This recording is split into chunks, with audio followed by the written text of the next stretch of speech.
A'udzubillahi minasyaitonirrajim. Bismillahirrahmanirrahim.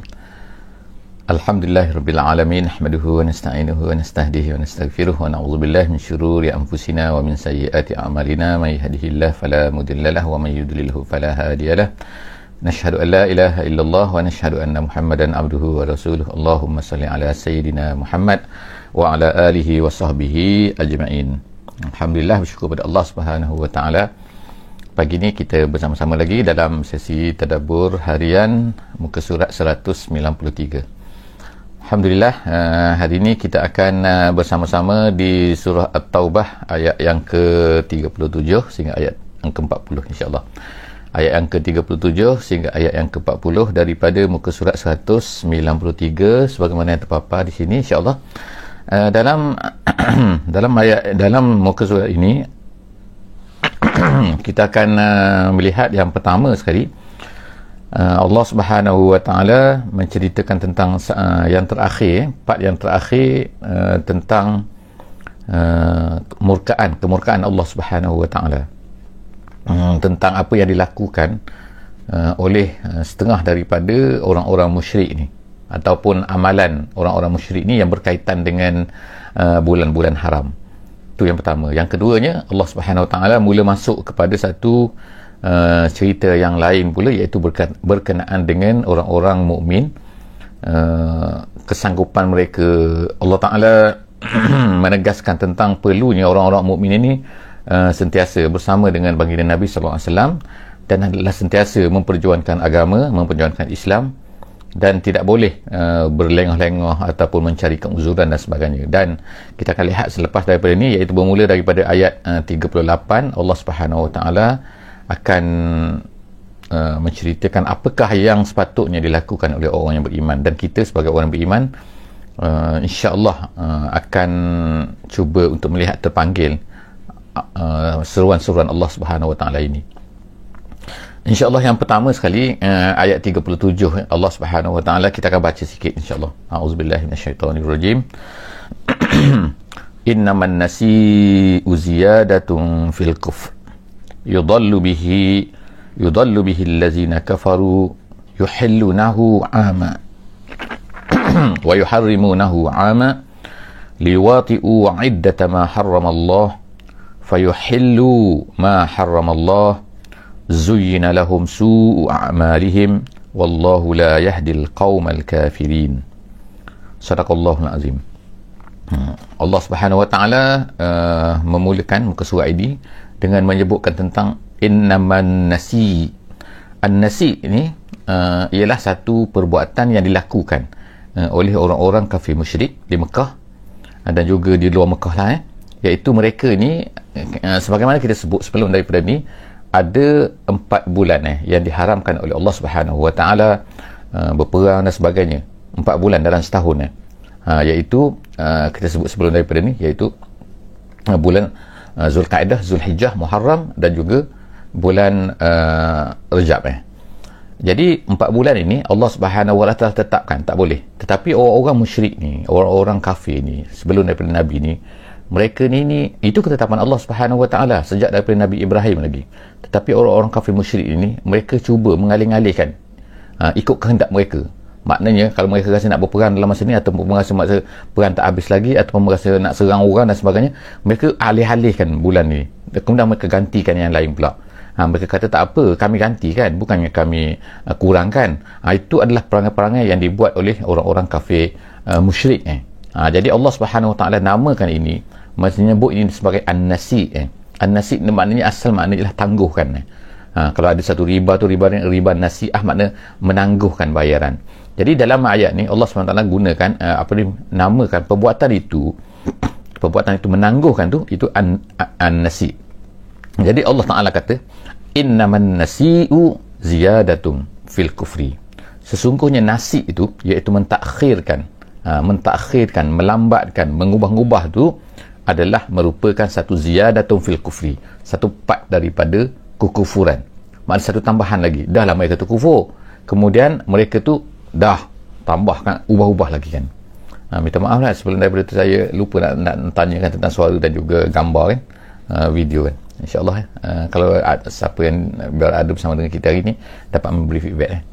Terima kasih banyak-banyak. Jadi Allah Subhanahu Wa Taala kata ziyadatun fil kufri, itu adalah merupakan sambungan lagi daripada kekufuran. Dalam mereka tu kufur, tambah lagi benda-benda ni, buat perkara-perkara yang kufur yang tidak dibenarkan oleh Allah Subhanahu Wa Taala.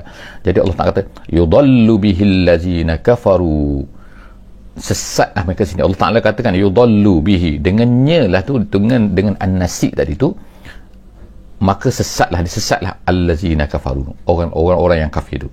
Kemudian Allah Taala kata yuhillunahu ama, mereka sekali tahun ni mereka menghalalkan maknanya an-nasi tadi tu. Kemudian wa yuharrimunahu ama, pada tahun depan mereka ubah lagi pula. Jadi maknanya sekali macam ni. Jadi perbuatan tu maknanya tak ada satu ketetapan. Jadi itulah perkara yang diharamkan oleh Allah Subhanahu Wa Taala, dan Allah Taala sifatkan perbuatan tu adalah merupakan salah satu daripada sifat kekufuran. Kemudian liwati'u, kenapa mereka buat macam tu? Liwati'u iddata ma harramallah. Liwati'u artinya ialah liwafiqu bitahlil syahrin, kata dalam tafsir jalan lain dia kata. Jadi untuk tujuan apa tu? Tujuan mereka tu untuk mencukupkan. Jadi kalau 4 bulan, jadi mereka ubah sana, mereka cukup 4 bulan, yang penting 4 bulan bagi mereka. Bagi Allah Subhanahu Wa Taala bukan cukup 4 bulan tu, bukan kiraan 4 bulan, tapi kiraan tu, time tu tak boleh. Time tu dah tak boleh lah. Kenapa ubah. Jadi itu Allah SWT liwati'u, tujuan mereka buat macam tu, menghalalkan, mengharamkan, boleh sini tak boleh di sini. Liwati'u iddata ma harramallah, mereka nak ubah-ubah itu supaya mereka nak cukupkan iddah, iaitu bilangan tu, bilangan apa yang diharamkan oleh Allah Subhanahu Wa Taala. Jadi kita nampak di sini kan, mereka ni bermain-main dengan hukum Allah Subhanahu Wa Taala. Mereka ubah suka-suka hati, sebagaimana yang kita baca sebelum daripada ni.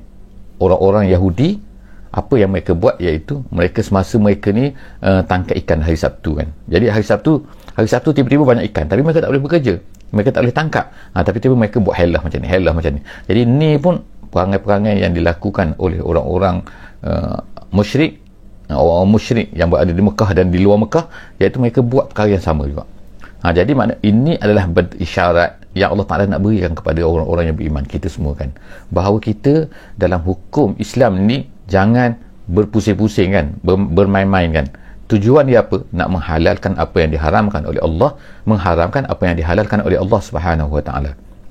Jadi peringatanlah kepada kita semua kan, sebab kita tak nak kata ni kita haram juga, kita ikut Islam juga, kita tak ikut Islam kan. Tak boleh. Kalau itu dah ketetapan Allah Subhanahu Wa Taala, maka kita mesti ikut macam tu kan, bukannya bermain-main, berpusing-pusing tu kan. Jadi Allah Subhanahu Wa Taala sebut ni fayuhillu ma harramallah, lalu mereka pun menghalalkan apa yang telah diharamkan oleh Allah Subhanahu Wa Taala, iaitu dengan bulan-bulan tersebut tu. Zuyyina lahum su'u a'malihim, Allah Taala sebut zuyyina, telah dihiaskan, dicantikkan, dikosmetikkan, lahum, untuk mereka, su'u amalihim, iaitu kejahatan perbuatan mereka tu. Su'u a'malihim, kejahatan perbuatan mereka tu telah menampakkan bahawa tak apa, kita buat ni cantik juga, bukan tak cantik, gitu kan, bukan salah pun, kita cuma ubah time je. Tengok kan, wallahu la yahdil qaumal kafirin, Allah tidak akan memberi hidayah kepada orang-orang yang kafir. Ini masalahnya kan, masalah kita ni apabila Allah Subhanahu Wa Taala telah menetapkan satu-satu perkara, bila Allah Ta'ala mengharamkan satu perkara, Allah Ta'ala menghalalkan satu-satu perkara, ada sebab. Kadang-kadang kita tak tahu sebab dia, ada sebabnya, ada reasonnya kan. Jadi kadang-kadang satu hukum Allah Subhanahu Wa Ta'ala tu kita tahu kenapa, kadang-kadang kita tak tahu kenapa. Ada benda yang kita boleh tahu hikmahnya, ada benda yang kita tak tahu hikmahnya, kita cari tak jumpa kan, kita tak terfikir ataupun dan sebagainya. Jadi kita ni, tanggungjawab kita ialah mengikut, memilih-milih apa yang telah ditentukan oleh Allah Subhanahu Wa Taala tu. Maknanya apa yang kita suka kita ambil, apa yang kita rasa macam tak ada, kita tak ambil lah kan.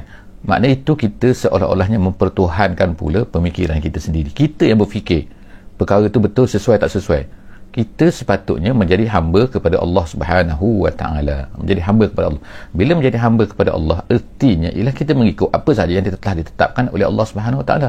Kalau Allah Taala ni perkara-perkara yang jelas lah, perkara yang jelas maknanya perkara yang memang clear dah. Ulama kata semua kata macam tu. Tak ada ulama kata tak ada. Ni bukan perkara khilaf, bukan perkara yang khilaf ulama. Ni perkara yang ijma' ulama dah mengatakan macam tu, maka kita ikut saja.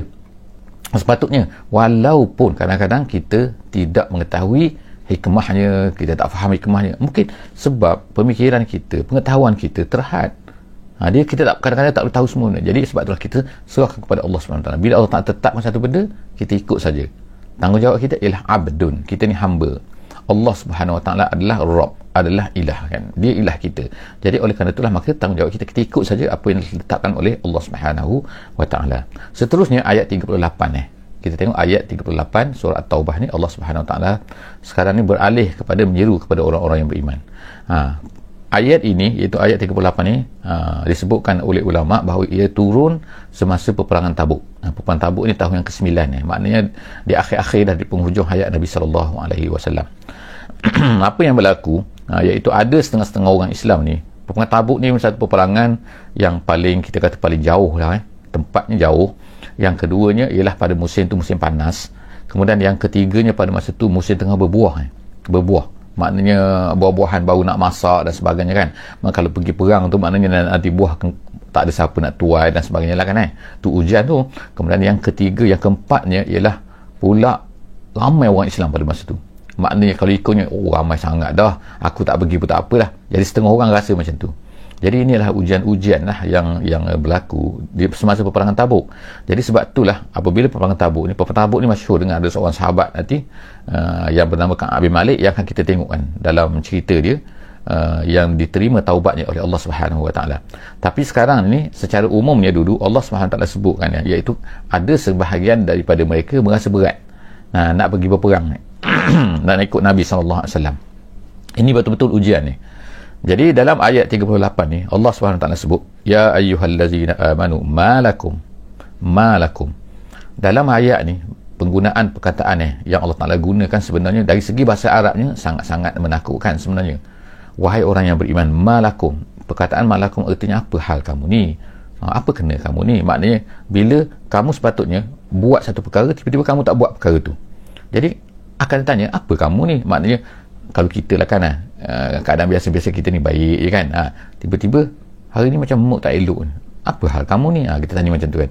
Jadi apa dia yang tak elok sekarang ni? Apa perangai yang tak elok yang berlaku sekarang ni? Iaitu orang Islam tiba-tiba mereka ni beriman, mereka ni Islam, tiba-tiba mereka ni rasa as-saqaltum. Allah Ta'ala sebut ni kan, as-saqaltum yang dalam sebuah ayat tu. Kemudian jadi kita tengok sini kan, as-saqaltum di sini kan.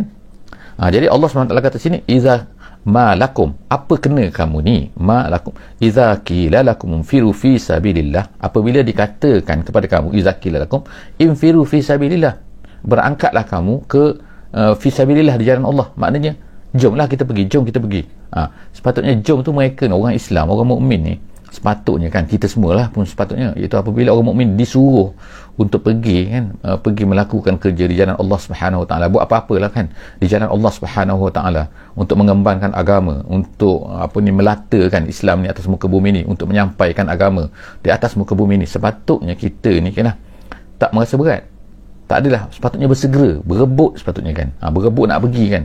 Sebab kalau zaman Nabi dulu berebut sampai terpaksa cabut undi, terpaksa kanak-kanak Islam di zaman perang Badar sebagai contoh, perang Uhud kan, mereka ni berebut nak pergi peperangan tu kan, sampai nak tunjuk mereka ni hebat kan. Sebab apa? Sebab mereka ni mampu. Tapi yang berlaku dalam peperangan Tabuk ni ialah apa? Apabila dikatakan kepada mereka infiru fi sabilillah, mereka pun issaqaltum ilal ardi. Issaqaltum maknanya berat ilal ardi, makna ke muka bumi, ke bumi. Maksud berat ke bumi itu maksudnya ialah melambat-lambatkan. Kata jalan lain, dia kata mereka ni cenderung melambat-lambat, bataktum, macam tak bersungguh, tak apa ni.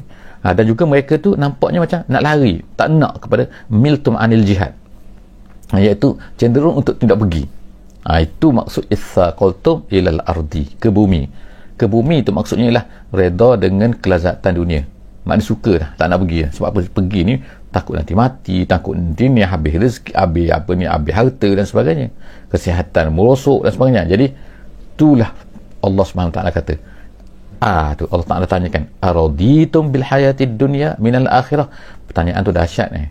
Kalau ikutnya kan, dahsyat tu kenapa? Kerana Allah Ta'ala yang berkata ni kan, adakah kamu ni redha dengan kehidupan dunia minal akhirah, daripada akhirat? Kalau kita ikutlah sini kan, kalau kita lah sesama manusia, kalau kita berkatalah kepada orang yang macam tak semangat, tak nak pergi berjuang, tak nak pergi menyebarkan Islam, tak nak pergi berusaha untuk menyebarkan agama kan, di atas muka bumi ni lah kan, muka bumi pun bukan kita tak pergi ke Marikh, ke Pluto ke, bukan ke Venus, ke Zuhal, bukan, ni atas dunia je pun. Jadi ada tak orang kadang-kadang tu dia rasa macam berat. Kalau buat kerja lain mungkin ringan. Kadang-kadang kita ni kan boleh sedia untuk berpindah ke mana-mana saja atas dunia ini jika sekiranya ada tawaran yang lebih baik untuk dunia. Tengok kan, kita kata. Tapi bila ada tawaran untuk akhirat, untuk apa ni, mendapat pahala yang lebih besar, kadang-kadang kita ni susah kan nak berpindah. Kadang-kadang kita susah nak bergerak. Kadang-kadang kita susah nak pergi ke satu tempat. Kita rasa sayang sini, sayang sini. Jadi Allah Subhanahu Wa Taala sebut kat sini, araditum bil hayatid dunya minal akhirah. Adakah kamu redha? Kalau manusia berkata kepada sama manusia begini, mesti orang tu akan berkata balik kepada kita kan. Dia kata, kamu ni hebat sangat ke? Kamu nak kata aku ni redha dengan dunia pada akhirat? Kamu ni nak kata aku ni suka pada dunia? Kalau orang, kalau sesama manusia kan. Tetapi sekarang ni Allah Ta'ala yang berkata kepada kita. Kalau Allah Ta'ala berkata kepada kita, maknanya Allah Ta'ala tu tahu apa yang ada di dalam hati sahabat tu. Maknanya bila Allah bertanya tu, araditum, adakah kamu ni redha dengan hidup dunia lebih daripada akhirat? Artinya makna Allah Ta'ala tu, ini bukan tanya soalan aradi tu kamu, adakah kamu, bukan maksud adakah tu kamu, Allah Ta'ala nak tanya. Allah Ta'ala tahu apa yang ada dalam hati kamu, maknanya kamu sekarang dah redha. Jadi apa ni, keadaan macam ni, iaitu keadaan yang tidak suka, tidak rasa berat untuk berjihad, berjuang, berusaha di jalan Allah Subhanahu Wa Taala, sebenarnya adalah merupakan tanda bahawa dalam hati orang itu dah ada redha dengan lebih suka dunia daripada akhirat. Itulah kesimpulan dia kan. Tapi kita tak boleh tuduh orang, kita tak boleh tuduh manusia lain kan, tetapi Allah Subhanahu Wa Taala sekarang ni yang telah berkata kepada kita semua. Jadi kita terpaksa terima. Kalau siapa yang tak terima, wallahu a'lam lah, saya nak kata apa kan. Tapi maknanya ialah Allah Subhanahu Wa Taala telah berkata kepada kita semua, araditum, Allah Ta'ala tanya, kamu ni redha dengan lebih dunia daripada akhirat ke? Jadi kita terpaksa jawab, Allah Ta'ala tahu apa hati kita kan. Kita tak boleh menipu dengan Allah Subhanahu Wa Taala. Jadi Allah Ta'ala terus memberi jawapan selepas daripada itu, fama mata'ul hayatid dunya fil akhirati illa qalil. Tidak adalah mata'ul hayah, keseronokan hidup dunia ni fil akhirati, nak bandingkan dengan fil akhirati, dengan akhirat, illa qalil, melainkan sedikit. Mana nak bandingkan? Kalau kita kata kita ada 100 juta pun, 100 bilion pun, dia tidak boleh lagi memiliki ni, paling-paling kuat 1 million, 1 bilion pun dia boleh beli satu pulau yang kecil di Lautan Pasifik mungkin kan. Itu saja. Dia boleh beli kita kata satu negara. Dia boleh beli? Tak boleh. Tak ada orang nak jual kan. Kalau 1 bilion, 10 bilion, 100 bilion, ada orang nak jual dia. Satu negara, tak ada orang nak jual kan. Maknanya kecil. Tapi Allah Subhanahu Wa Taala sebutkan, kalau seseorang itu even dalam satu hadis Nabi sebut minta maaf sikit, Nabi sebutkan dalam hadis dia, la yahdihillahu bika rajulan wahida khairul laka minad dunya wa ma fiha. Kalau kamu dapat memberi petunjuk kepada seseorang, Allah Ta'ala memberi petunjuk kepada seseorang dengan sebab usaha kamu, maka itu adalah lebih baik daripada dunia dan isinya. Lebih baik daripada dunia dan isinya. Bukan dunia saja, tapi dunia dan isinya. Termasuklah situ tanah ke, rumah ke, istana ke, bukit, bukau, pulau, laut, semua dia punya. Itu lebih baik daripada, itu baru seorang. Jadi menunjukkan apa? Bahawa dunia ni tidak ada nilainya, yang tak ada nilai, dia hanyalah pada pandangan mata saja, sekejap saja semasa kita hidup kan. Jadi maknanya Allah SWT sebut sini, fama mata'ul hayatid dunya fil akhirati illa qalil, melainkan sedikit. Ayat seterusnya ialah ayat 39 ya. Allah Subhanahu Wa Taala sebut, illa tanfiru, illa maksudnya in la gitu, jika tidak, gitu maksud dia. Illa tanfiru, ini amaran ni sebenarnya. Illa tanfiru, kalau kamu tak nak tanfiru, berangkat, yu'azzibukum azaban alima, nescaya Allah Ta'ala akan mengazab kamu dengan azab yang pedih. Wa yastabdil, itu satu. Kalau kamu tak nak berangkat, kalau kamu tak nak buat juga, Allah Ta'ala dah suruh kamu, tiba-tiba kamu tak nak buat juga. Tak suruh apa? Suruh itu iaitu menyebarkan agama, menyebarkan Islam di atas muka bumi ni. Kalau kamu tak nak buat juga, tengok kan, yu'azzibukum azaban alima, Allah Ta'ala akan azab kamu. Itu nombor satu. Yang kedua, Allah Ta'ala sebut wa yastabdil qauman ghairakum, Allah Ta'ala gantikan orang yang lain. Ertinya sekarang ni Allah Ta'ala tak ganti kan. Ganti tu macam mana? Kita tengok kan apa yang berlaku kan. Dulu kita kata Spanyol contoh kan, Andalus dimiliki oleh orang Islam. Tiba-tiba sekarang ni tengok tak ada. Kita kata dulu kan orang Arab kata kan, contohnya yang membawa Islam, tiba-tiba tak ada kan. Mereka digantikan oleh orang Farsi sebagai contohnya. Ulama-ulama besar kan, majoriti Bukhari, Muslim, semua tu adalah merupakan daripada orang-orang Farsi dan juga bukan Farsi. Kawasan-kawasan apa ni kita kata, kawasan-kawasan tu Uzbekistan, semua area tu yang tiba-tiba menjadi hebat kan. Kemudian Allah Ta'ala gantikan pula orang lain, orang daripada Afrika. Kemudian Allah Ta'ala gantikan pula daripada contohnya orang Melayu. Allah Ta'ala boleh gantikan orang ni kan. Dan kemudian maknanya yastabdil qauman ghairakum. Sebab apa Allah Ta'ala gantikan tu? Antara sebabnya Allah Ta'ala sebut sini apabila orang-orang yang telah Allah Ta'ala beri amanah kepada mereka tu, mereka tidak melaksanakan amanah mereka, iaitu tidak illa tanfiru, in la tanfiru, kalau kamu tidak tanfiru. Yang seterusnya Allah Ta'ala kata wala tadurruhu syai'ah, dan kalau Allah Ta'ala dah ganti tu, kamu tak akan dapat memberi mudarat kepada Allah sedikit pun. Maknanya tak efek apa-apa Allah Ta'ala pun kan. Allah Ta'ala boleh ganti macam tu je, dan kamu tak boleh nak marah-marah pun apa benda pun. Allah Ta'ala dah, wallahu ala kulli syai'in qadir. Allah Ta'ala mampu nak buat apa saja. Kemudian seterusnya ayat yang terakhir. Ayat yang terakhir hari ni tu ayat yang ke-40. Allah Ta'ala sebutkan satu peristiwa yang berlaku ketika Nabi SAW bersama dengan Abu Bakar saja, iaitu ketika Nabi berada dalam Gua Thur. Nabi SAW dihalau keluar oleh orang kafir Quraisy. Dihalau keluar sebab mereka nak bunuh, tapi Nabi SAW bukan mereka dihalau Nabi, tapi mereka nak bunuh Nabi. Jadi Nabi SAW pada malam tu pun lari kan, melarikan diri pergi ke atas Gua Thur. Jadi pada masa tu Nabi SAW berada di dalam Gua Thur, dan orang kafir Quraisy telah pergi mencari kan, sampailah mereka ke depan gua tu. Sehingga mereka ni kata Sayyidina Abu Bakar kan, kalaulah mereka ni nak lau nazara ahaduhum tahta qadamaihi la absarona, kata Abu Bakar, kalau mereka turunkan muka tu kan, turunkan muka di tempat kaki mereka tu rendah sikit, nescaya mereka akan nampak kami. Tapi Abu Bakar dan Nabi tu dah nampak kaki tu. Pada ketika tu siapa yang akan menyelamatkan? Allah Subhanahu Wa Taala menyelamatkan. Jadi nak ceritanya Allah Taala ni boleh menolong Nabi. Kalau kamu semua tak nak tolong Nabi, Allah Ta'ala boleh tolong Nabi. Itu ayat yang diceritakan oleh dalam ayat 40 ni, dalam surah At-Taubah ni kan. Sangat dahsyat ni. Allah Ta'ala nak sebenarnya nak kata perli ke, nak beritahu ke, nak kata hey orang yang beriman, kalau kamu tak nak tolong Nabi, tak apa. Macam itulah kalau kita kan tak nak tolong, tak apa. Allah Ta'ala boleh tolong. Kamu ingat Allah Ta'ala tak mampu nak tolong ke? Allah Ta'ala boleh tolong Nabi. Kalau kamu tak nak tolong, sudah. Itulah seolah-olahnya. Jadi Allah SWT kata in la tansir, illa tansir. Kita baca illa tu bukan maknanya melainkan. Itu maksudnya in la, daripada dua perkataan. In la, jika tidak. Illa tansuruhu, kalau kamu tak nak tolong Nabi, hu tu Nabi, faqad nasarahullah. Ini Allah Ta'ala ungkitkan, bangkitkan kan, ingatkan kepada orang yang beriman ni. Kalau kamu tak nak tolong Allah, tak apa, Allah Ta'ala boleh tolong Nabi dia. Ingat tak? Akhrajahu allazina kafaru, ketika orang kafir menghalau dia, bukan menghalau makna menghalau tapi nak bunuh kan, tapi Nabi SAW terpaksa keluar kan. Saniyasnaini, Nabi itu salah seorang daripada dua, maknanya dua orang lah saja dalam gua pada masa itu, iaitu Nabi dan juga Abu Bakar. Saniyasnaini izhuma fil ghar, ketika keduanya berada di dalam gua, iaitu Gua Thur. Yaqulu li sahibihi, ketika dia berkata kepada sahibihi, ketika dia tu iaitu Nabi SAW berkata kepada sahibnya, iaitu kepada Abu Bakar. Apa kata dia? La tahzan. Kenapa dia kata la tahzan? Kenapa? Kerana Abu Bakar telah berkata dengan kata-kata yang saya sebutkan tadi, iaitu kalau mereka melihat ke bawah tapak kaki mereka, ke bawah tapak kaki kepada rendah sikit, mereka akan nampak kami. Jadi pada ketika itu Abu Bakar dah sedih lah. Sebab itulah Nabi SAW pun berkatalah kepada Abu Bakar, ya Abu Bakar, la tahzan innallaha ma'ana. Abu Bakar, macam kita kata, relax Abu Bakar, jangan sedih Abu Bakar, Allah bersama dengan kita. Jangan takut, jangan sedih, sebab Allah Ta'ala bersama dengan kita. Jangan anggap kita ni berdua saja kan. Kita ni sebenarnya ada Allah Subhanahu Wa Ta'ala. Fa anzalallahu sakinatahu, lalu Allah Ta'ala pun menurunkan sakinahnya. Sakinah tu ketenangannya, tenang. Tak ada maknanya sebelum daripada tu bergegar-gegar lah, Abu Bakar kan takut kan, memang mati dah kita hari ni kan. Tiba-tiba bila rasa takut tu, Nabi SAW kata jangan takut, la tahzan.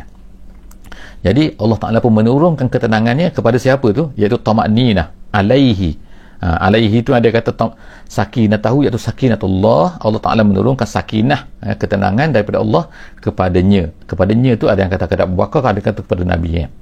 Jadi itu dua penafsiran. Wa ayyadahu, lalu Allah Ta'ala, dan Allah Ta'ala telah ayyadkan, menolongnya, membantu Nabi SAW. Wa ayyadahu bijunudil lam tarauha, dengan tentera yang kamu tak nampak. Apa? Iaitu malaikat-malaikat yang telah turun untuk mempertahankan Nabi pada masa itu kan. Maknanya Allah Ta'ala boleh turunkan. Kalau Allah Ta'ala turunkan dalam apa-apa peperangan Tabuk kata, maknanya Allah Ta'ala nak cerita tak perlu kepada kamu semua, tapi kamulah yang perlu kepada Allah. Kita semualah yang perlu kepada Allah, bukan kita. Allah Ta'ala ni perlukan kepada kita. Jadi seterusnya Allah Ta'ala kata wa ja'ala kalimatal ladzina kafarus sufla, dan Allah menurunkan, Allah Ta'ala menjadikan wa ja'ala, dan Allah Ta'ala menjadikan kalimatal ladzina kafaru, kalimah orang-orang yang kafir. Kalimah orang yang kafir, maksud kalimah orang yang kafir ni iaitu dakwah kepada kesyirikan, dakwah kepada perkara-perkara yang tak betul.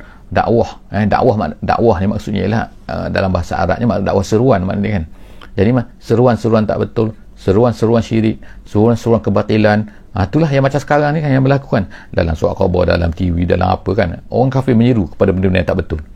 Sama ada direct ke, sama ada indirect ke kan, mereka menyeru kepada kebebasan ke, kepada tak perlu agama ke, perlu LGBT ke, macam-macam, liberal ke. Itu semua tu adalah benda-benda pemikiran-pemikiran yang sesat ni, yang bercanggah dengan agama, yang merupakan kalimatal ladzina kafaru.